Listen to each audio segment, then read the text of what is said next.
Hello everyone, myself Padmesh Singh, Associate Professor, Electrical Engineering, BBD University. Today we are going to discuss a topic armature reaction in DC machine. First we have to understand what is armature reaction.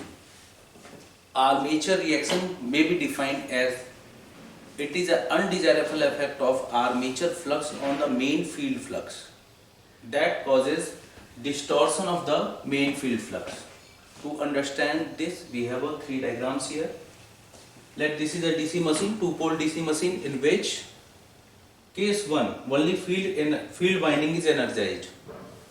If only field winding is energized and armature winding is not energized, then we will have a main field flux which is going from north pole and entering into south pole. And this field flux is undistorted, undisturbed, it is straight. And if we are only energizing in case B an armature winding, then we have in this diagram we have a armature flux coming downward. This direction can be taken by the right hand thumb rule as a in this half portion of the armature current is inward. If the current is inward, then flux direction will be along clockwise direction like this. So these are the fluxes of the armature. These are the fluxes of the armature downward. Similarly, in the other half of the armature, the current is outward. If the current is outward, then the flux will have this direction. So effectively, in this region, in the armature region, the flux is downward. So here we can see in case A and case B, field flux and armature flux are perpendicular to each other, and this perpendicular fluxes will cause interaction that will produce torque in case of motor and current in case of generator. So they need to be in perpendicular with each other to apply our Fleming's right and left hand rule. So if both energized in case C, if both winding is energized, then the resultant effect of these two fluxes will cause bending of the main field flux. Armature flux is comparatively stronger than field flux because I of current, field current is less, or is generally in DC machine field current is less than armature current. So armature flux is stronger than field flux. That will cause bending of the armature flux. This bending is dominated in the case of air gap region. In this region, air gap region, there will be a major distortion of the field flux that will cause it to shift upward, and in the other half of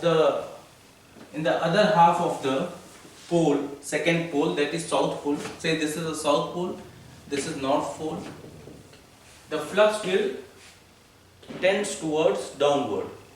That is a distortion of the flux.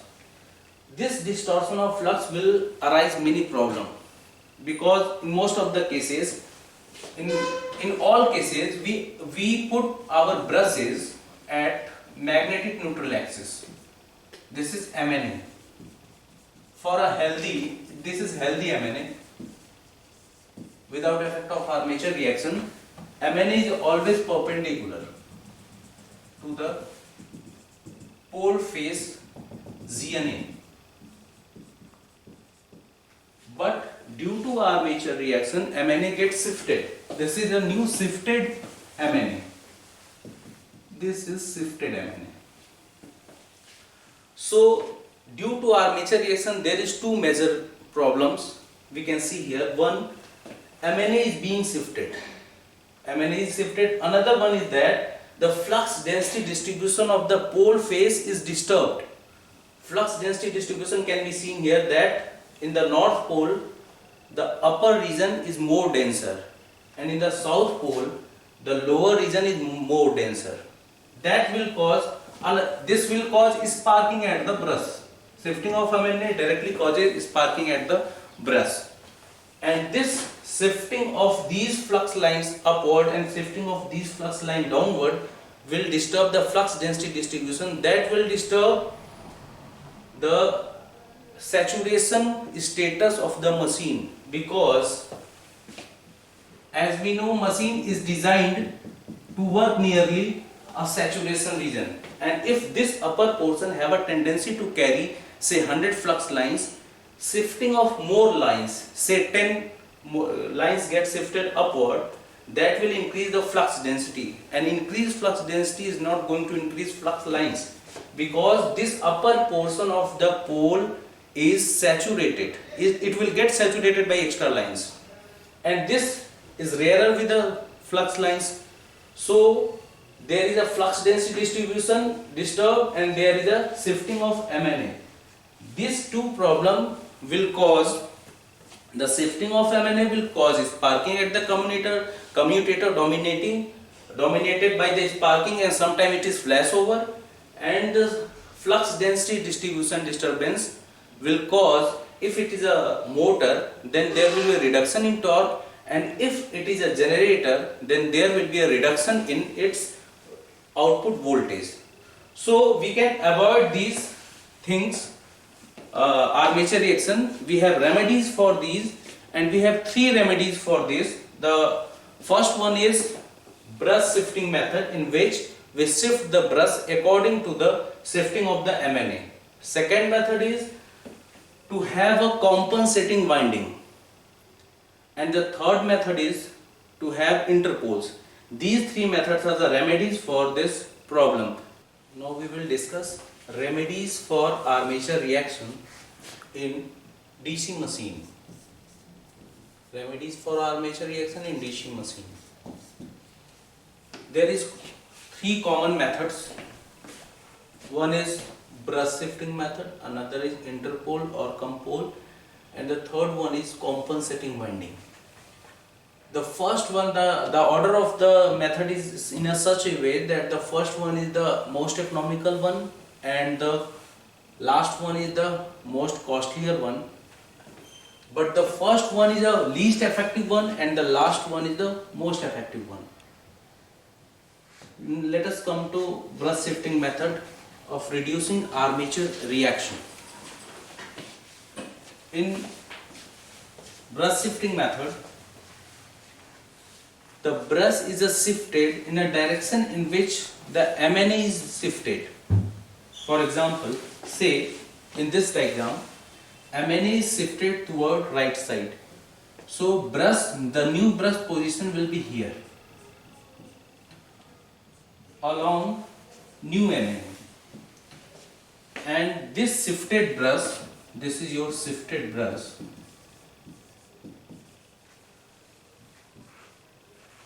This shifted brush will reduce the sparking at the commutator. But the problem in this method is that if there is a variable load, if IA is changing, the IA is changing. If IA is changing, then this MNA will shift. If IA will decrease, this MNA will be along its older MNA. If IA will increase, this MNA will shift away from its older MNA. So if the machine is working with a variable load, then this method is not effective. Another problem is that if this machine is working as a motor and the MNA is shifting towards right side, and if we are going to change the mode of operation, the machine mode of operation being changed from motor to generator, then this MNA will shift toward left hand side. So the brush shifting method is not effective for those machines which have both motoring and generating operation, as well as if the machine is having a variable load. So these are the two problems associated with brush shifting method, but it is a most economical method of reducing armature reaction. There is no extra cost included. We have to only unscrew the brushes which are earlier at some position, older position to new position. Now come to second one, that is interpoles. In interpoles there is a change in machine construction, so this will going to involve a heavier cost or machining cost of the machine. In this case, an interpole means a poles between the poles. Say if it is a north, it is a south, then in between the poles there is a smaller poles located in between these two poles. These are the interpoles. Now these interpole will have a winding around it, a concentrated type of winding around it, and this winding will carry a current that will be IA. This will carry a current IA, means these two winding, armature winding and winding in the interpole, will be connected in series so that the same current carried by the interpole. In this case, how it is going to correct it? Let us see here.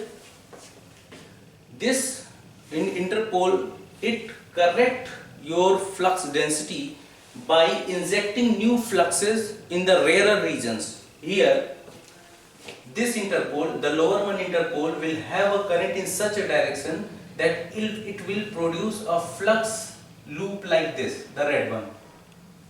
The red one is going to be the extra flux loop being provided by the interpole. This extra flux line will compensate for the loss of flux line in the lower half of the north pole due to armature reaction, and thereby the flux density across the whole pole will be even. Similarly, at the south pole, the winding here on the interpole will have a current IA, and this IA current will produce a flux in such a direction to assist the field flux, and in doing so it will make even flux density across the poles of the south pole. So this correction, the brush shifting correction, is done by shifting the MNA to the new MNA and shifting brushes to the new MNA. In this case, the flux density distribution is corrected by the interpoles. So it is called compoles also, compensating poles.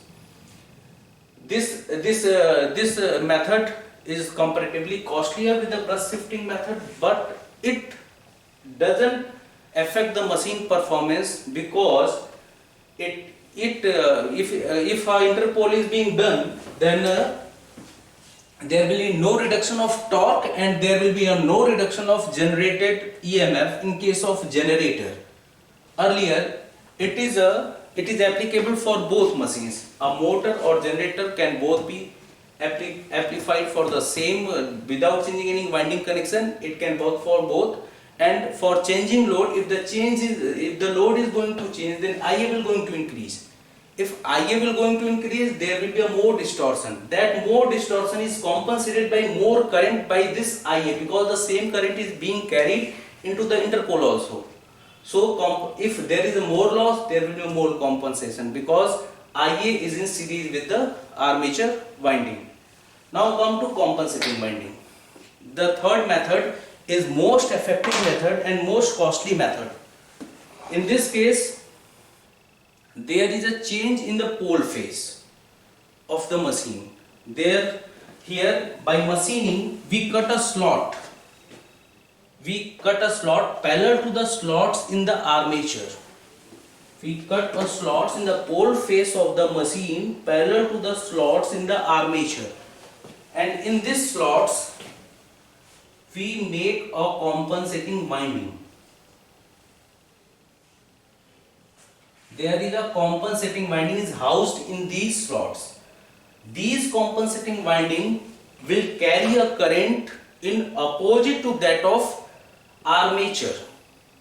In this air gap region, there will be a opposition, there will be a opposite current. Air gap region, there will be a opposite current. Say in this half, if the current is inward, then the current in the pole face of the machine should be outward. It will be like this. It should be dot and dot. Similarly, in the other half of the portion, if the current is outward, then this will be cross. We have to connect the connection of the winding in such a way that the current, there will be opposition in current. And there is again the same case, armature winding should be in series with these compensating winding. These two should be in series with each other. Now, how it is going to provide a compensation? As we know, the flux is largely disturbed in the air gap region. In this region, the flux is going to disturb because in the air gap region there is a higher reluctance. If there is a higher reluctance, the flux become weaker. If the flux become weaker, then the armature flux can easily distort it, because we know that armature flux is comparatively stronger than field flux. So in this air gap region, the main field flux is being distorted. So if we provide a compensating winding here, then this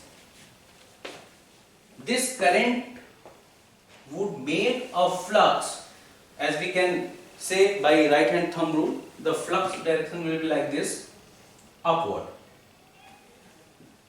Here it will be upward. In this air gap region, it will be upward, and it is downward. So we will have a current like this.